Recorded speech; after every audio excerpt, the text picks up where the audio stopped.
Hello and good morning. My name is Angela Starks, and today we will be discussing treating patients using client-centered therapy. In today's video and transcript, the discussion is going to center around a patient who visited the office recently and is currently being treated for anxiety and depression. I will give a brief patient history for clarity and background, and we will discuss the treatment option I felt was the best way to help the patient cope in their condition.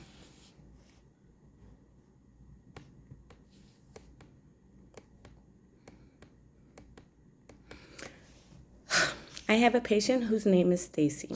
Stacy is a 27-year-old woman who currently lives alone. I first met Stacy when she came into my office seeking a therapist that could help her with her extreme anxiety and general depression.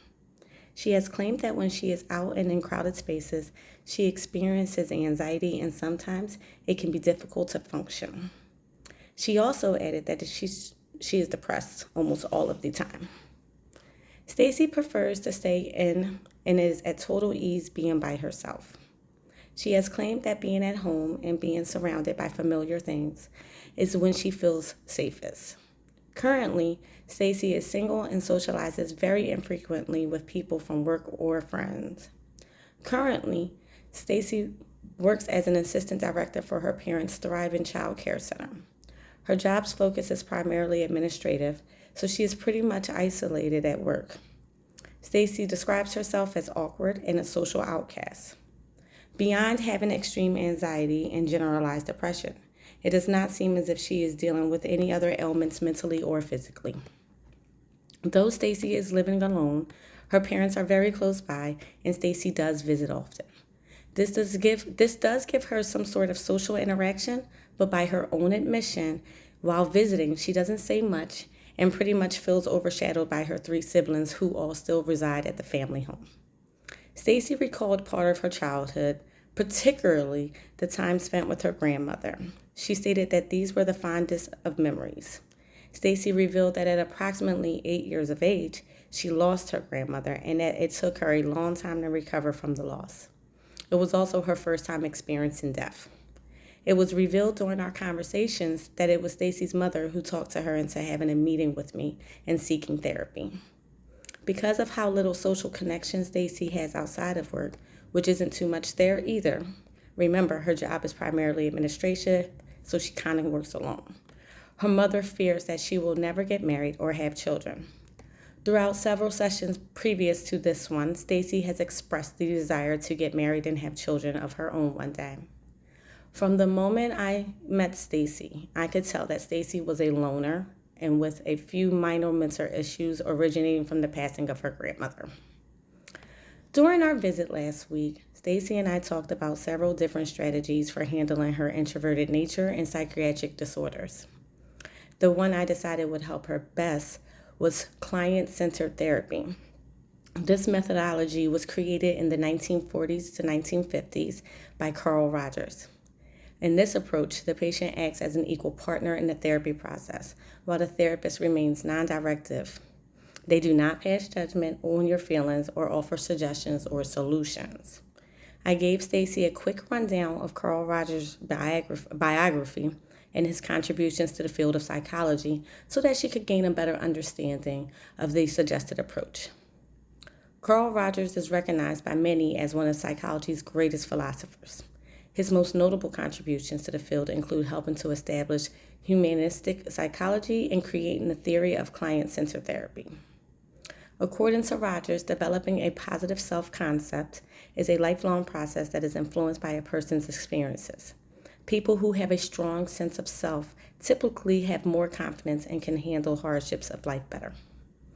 It was Rogers' belief that self-concept starts to emerge in early childhood and significantly is impacted by parenting.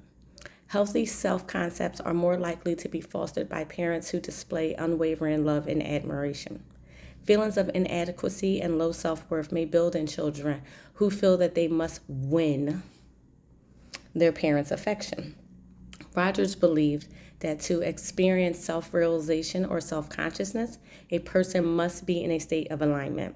He also believed that we have a desire to feel, experience, and operate in strict accordance with the perceptions that we have about ourselves and that which represent our ideal selves.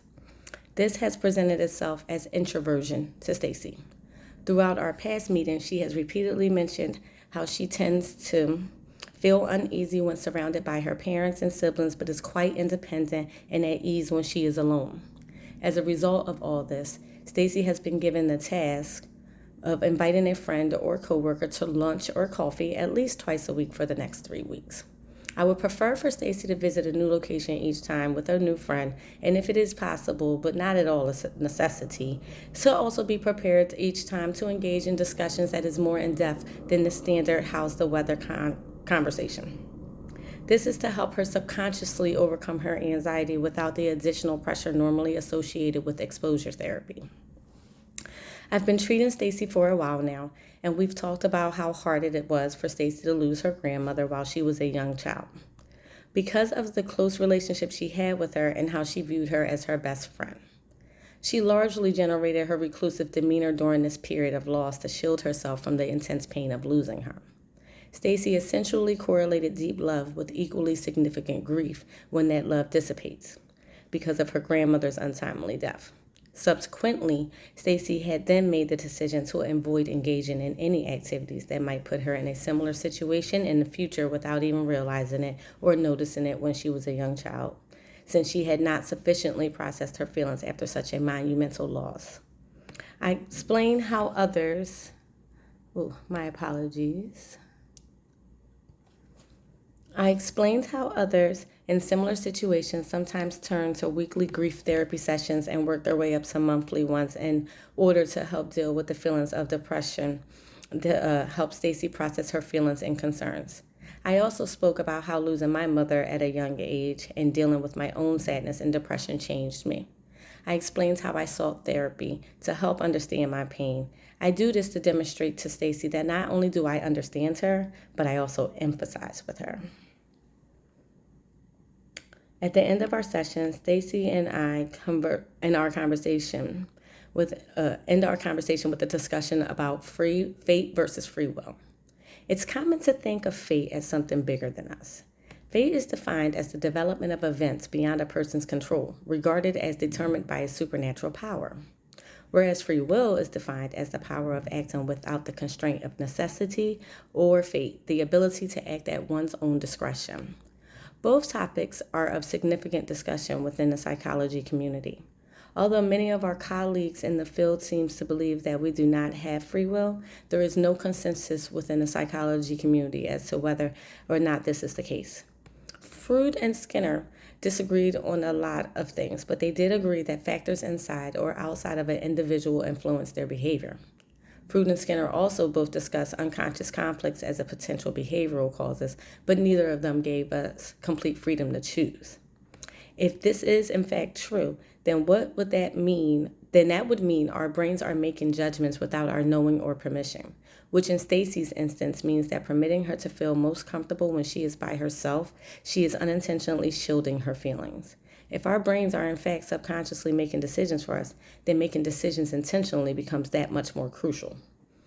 Since Stacy needs to be intentional about how she interacts socially to step out of her comfort zone, that would be an example of free will and how to exercise it. It is my belief that free will and fate does exist, and that most importantly, because we have free will, fate can sometimes be manipulated.